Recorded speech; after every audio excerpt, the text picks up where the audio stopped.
I hope the pair of you are hungry. I hope all of you guys are curious. We have 4 global ingredients to explore today. The first one is under the cloche. Ready? Go. Now, we may or may not have seen these before. They smell very earthy. I mean, you can. What does that remind me of?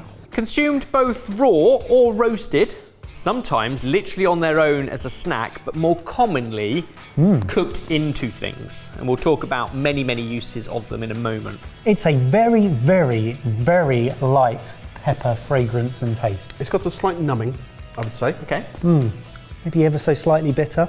Now, these are a dried version, but when they're fresh, they're a bit more chewy. A little bit tart, a little bit tangy. Yeah, but on a very subtle scale here. These are terebinth berries. Terebinth. Yep, from the terebinth tree. Native to Mediterranean and Turkey specifically, which is where they're often used in a number of applications. Would you like some terebinth pie? Yes. Wow! Ooh. Now, they can be ground into pastes and are sometimes literally spread on things like toast in the morning and great alongside coffee. These, however, terebinth pie, is like a crispy dry bread made with a fair amount of oil. So it's got oil base with flour, a little bit of dried fruit, and then the terebinth berries. Okay. Let's try them. Cheers. Cheers. When you actually combine them with the sweetness of the sultanas, it's almost like they properly come into play then. That is really delicious. It's almost like when you put something like cardamom through a cake. I would prefer that without the terebinth. Really? Yeah. Oh, if you okay. just had the raisins in it, that would be better for me. Do you think? Yeah. It makes me think I'm going to crack a tooth. You can get softer, chewier ones as well. It's those ones that we turned into pastes and spread. The other use is to make oil. So terebinth fruit into oil, and the oil's used to dress things in marinades and the like. Almost compare it to sumac in its flavour, that kind of tart, fruity berryness, but also some people say an earthiness that's a bit like pistachio. And it's said that it comes from the same botanical genus as pistachio, so Pistachia lentiscus. I think they're very interesting. I haven't been pummeled with impressiveness enough to go, wow, I have to use that, which is an experience I've had in some of these other videos. But it's interesting, and it's always good to know stuff. I am interested to try it in all of the other forms that you've mentioned, because for a product to have such a wide range of uses, but then in this use you kind of go, well, it's there, but it's not doing. It's not something giving massive. you that sort of fruit tart tangy, which when we read about it is what everyone loves about it. I think that must be the fresh form. In its dried form, acting more as a spice in this particular bread. Tell you where it's really helpful is, I don't know whether you've ever been to a restaurant. I have. One or two. With some other people who read down the menu and go, oh, what's that? You do food. What's that? And you go, I don't know. Normally, we turn to him and ask him. Yeah. But this is another one that just helps with the menu identification and impressing friends when you're out. What, so you could say, oh, terebinth, yeah, I know exactly what that is. Don't worry, you won't not like it. You won't not like it. Yeah, doesn't add anything. Fine. So maybe one we should all be keeping our eyes open for in Turkish cuisine, Mediterranean as well. Do you want another? I would. Yeah. I'd also like to try that fresh. Number 2, under the cloche. Oh, you've squashed it. Lucky it wasn't an egg. I didn't. Whoops. Sorry. Luckily it's quite firm. It looks like caramel butter. Have we seen this before? Smells like cheddar. I think we have seen this before. I think it might have been in a provisions box for a live show. I really recognise it. I we really taste know it? that we've seen that before. I want it to be a big square of fudge, because that's what it looks like. Does it like that? But the good thing is you like cheese now. Yeah. It smells like cheddar. Thanks for the 360 Tony That was Hawk. Just for Dom. Look how smooth that is in there. Cheers. Cheers. Really creamy. It tastes like Dairy Lee. No, it doesn't. It tastes sweet. Like Dairy Lee. Am I just tasting what I'm seeing now? I can't work it out. No, it tastes like a very sweet cream. It's really lovely. Jamie, you said like caramelised butter. Well, it's essentially... Didn't. No, he didn't. That was me. Was that taking you? my credit. And Jay's like, yeah, I did. Yeah. Oh, was I right? I mean, it's pretty close. It's caramelised cheese, essentially. So it is the milk that is boiled and boiled and boiled so that the sugars in the milk, the natural sugars, begin to caramelize and turn brown. It's called brunost, and it's from Norway. It's brown cheese, basically, brown cheese. Brown cheese. It's from heaven. Known and loved for its distinct caramel flavour, but a kind of firm, fudgy consistency. Yeah. Often eaten sliced very thin on bread, toast, or waffles. I love the curls. Did you curl them with a vegetable peeler? Basically. Cut with a vegetable peeler, yeah. When it was very, very fridge cold, just Yes. Oh, these waffles are lovely and warm. Cheers. Cheers. Snod cheese. It's so sweet and delicious, but you are left with a pleasant cheesy profile afterwards. It's mad. It's like caramelised ricotta Yeah, that's been sweetened slightly. Is how it feels. that is wonderful. I really like that. That is a stonker. Now, I imagine there's lots of different brands available, but one of the most popular is Gudbrandsdalen, which is the one that we've got, and it's literally sold in a square cube, as you see. We've mentioned waffles and on toast or crisp bread, but sometimes it's used in baked goods, like coffees, or turned into ice cream, or sometimes just sliced and put on top of cod. What? I was thinking cheesecake. This sounds like this would be perfect in a cheesecake. I was and then going down I a heard road. cod. Yeah. I mean, gratinated bit of cheese over cod, and purists will tell you fish and cheese isn't a good combo. I think it's great. I don't knock it till you try it. Yeah. Because it's great. It is great. It's thought to originate in 1863 by a lady called Anne, who on a farm combined goat's milk and cow's milk to make this cheese, and it's that part of Norway that now gives the cheese its name. And in that way, it's a bit similar to cajeta, which we did years ago. It's a Mexican caramel sauce made with goat's milk, and again, it's the natural sugars that begin to caramelize. Well done, Anne. Yeah, well done. Talking of sweet stuff, do you want another one? Oh, yeah. Yes. Lift the cloche, what we got next? Little crystal. Translucent. I want these to taste of tiny sherbet lemon drops. Yes. Isn't it weird? Some of them are very smooth and some of them are very... Some of them are rough and translucent. Yeah. Others, They're like real rocks. yeah. Nothing. Just smell brown cheese. Cheesy fingers. Yeah. I'm going to put it in my mouth. Not sweet. All chewy though. Oh, yeah. Okay. Oh. Texture of a fruit pastel. In its natural form, sometimes even used as chewing gum.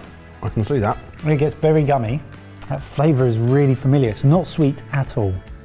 Oh, it reminds me of Olbas like menthol almost. Yeah. Sometimes it is mixed with hot water to clear your airwaves. Is it eucalyptus? No, we have done it on the channel before, but not for a while, and definitely not in this form.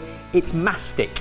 Oh yes, okay, mastic jellies and things like that. Yeah. So it's the resin, or a gum resin, from a tree, a mastic tree, which is native to an island in Greece. I mean, traditionally, it was put in all sorts of things. So again, baked goods, sometimes just chewed as it is, sometimes consumed for medicinal purposes, but particularly popular as ice cream. Don't go, does Ice it? cream. It doesn't. It's still there. It just keeps going and going. Yeah, and going. it just doesn't go. No. It just doesn't leave. Which is a good thing, right? Because Yeah. traditionally in ancient times, it was used to seal things. Mastic sealer Yeah. was literally made from this stuff. It's only now that material science has got better and it's now a kind of an artificial product. It gives way, so it goes between joins and keeps things sealed in, waterproof and tight, even if those things move or expand in the heat and temperatures as well. Wow. Run by me how this is turned into ice cream to impart the flavour. So it's an ice cream made with a combination of milk and cream. It's got some corn flour in it, which is quite an unusual ingredient for ice cream, but then the mastic itself as well, and it gives it that stretchy, gummy, creamy consistency. Oh, okay, the flavour comes through so strong. And how would you describe it? Because it's quite unique. I mean, first you said kind of eucalyptus, quite Yeah, floral. That's what I'm getting. It's almost so, citrusy now. Yeah, it's so fragrant and aromatic. Ah, it's delicious. I almost associate with pine. Again, it's not pine, Yes. but it has that kind of like piney That's flavour. exactly it. That is exactly it. Yeah. Wow, that's tasty and really unusual. The harvesting of it, it's all done by hand and it's protected by Greek law. There's a period of time called kentos. And basically, grounds need clearing, then they put a calcium carbonate down on the ground, then they cut the tree loads of different times, and this tree just basically drips this resin onto the ground, and then it solidifies on the ground. It takes a few days, and they go along and collect up all these little bits of resin, sort through them, clean them, and that is the mastic. So it's a very labour-intensive thing that happens in one particular place in Greece. I think it hits the sweet spot of being really unusual but equally delicious. A lot of the time you try something unusual and it's a bit of a compromise because you're like, that's just interesting. The word unusual interest is basically synonymous with it's not for me. Yeah, or it's like, oh, that's cool. It's not as nice as something I can imagine that's nicer. This is bang bang, right at the top. Unusual and delicious. What I find interesting about it is it's not sweet or savoury. It kind of sits somewhere in the middle. And when you put it with pistachios, and it's not like candied pistachios or something like that, it does just. And there is cut sugar right in down the ice cream, so this is a sweet ice cream. But it cuts right down the middle. It's the perfect flavour because if it was any more intense, I think my brain would tell me it's soapy, but it's not. It almost just gets there and then rounds off with the sweetness of the ice cream. But yeah, pine and eucalyptus. Oh, it sounds like soap. It does actually, yeah. Because of its very, very, very, very long history, a super interesting ingredient. Would you like our last one? Yes. Give it a go. If you can top that. Fourth and final. Ebba said off camera that this is going to be the best thing we've ever tasted in our lives. I didn't hear that. That sounds can't great. wait. Good. Didn't say that. What I did say was I think it might excite Jamie. Well, I better lift it then, hadn't You I? better lift it. Oh, It looked organy. it did look organy. Yeah. It's- An organ on a string. Got to lift it back up again. Ooh, it's hung, so it's some form of cured meat. It is some form of cured meat. Oh, smell it. Oh, it's very spiced, like chorizo-y. I mean, it's pork with the flavourings of garlic and paprika. And what is chorizo if not pork flavoured with the... It smells very raw meaty to me. It feels like one of those things that you could fry off and it would seep so much oil and then your kitchen would smell of it for weeks, but you'd be happy about it. Yeah, it would be amazing. But it also looks like haggis. Yeah. I mean, you're pretty close with a lot of those descriptions. It is a cured Spanish, specifically from Murcia. Spanish Have you been there? Oh, just once or twice. Iberico pork sausage called morcón, or maybe morcón. Oh. See, hard C or soft C in Spanish. I don't speak all the languages of the world. I thought, yeah, morcón, more. M-O-R-C-O-N. Either way, what we're talking about is the Iberian black pig. We that know how loves rare they are. eating grass and the likes of acorns as they forage. The richness of that meat is then cured with garlic, paprika, stuffed into an intestine and hung for at least 6 months. It's also smoked, so it has that kind of smoky flavour with all of those deliciousness. Shall we cut into it? Yes, please. Because you're ticking a lot of my boxes. Can we also fry some off, please? No, it's just eaten as it is. Is it really? Yeah. Nice thin slices. Prized for its deliciousness and often just served, tapas style with breads, cheese like manchego, maybe a glass of red wine. Cheers. Cheers. Tastes like chorizo. No, it doesn't. Okay. It does when you first try it, but it's got a far deeper flavour to it. It's richer than chorizo. To a layman, it tastes chorizo-ish. God, it's lovely though, isn't it?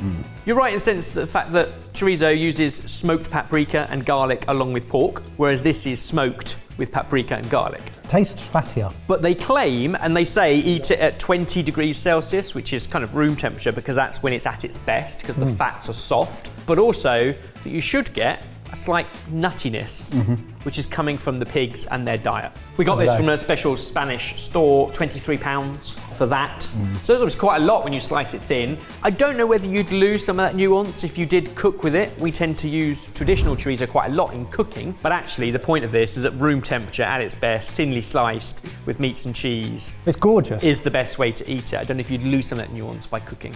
I really like it. Yeah, it's a leveled up chorizo and it's delicious and I'm really glad I tried it. Not sure whether I'd go out my way to purchase it, to eat it like this, when, I don't know, like for me, really nice chorizo does a really nice job and I think I'll wait till I eat a piece of chorizo and go, this was lovely. I'd like to try something bigger. Let's try something more. More son. More fun. And I think that's the beauty of these global ingredients is sometimes when you get super regional, you get delights like that. Comment down below, have you tried any of those 4 before? And keep commenting if there's other global ingredients that we should get our normals to chomp on. Have you tried these? Ready salted. We could do a Delicious. whole chorizo theory. Yeah.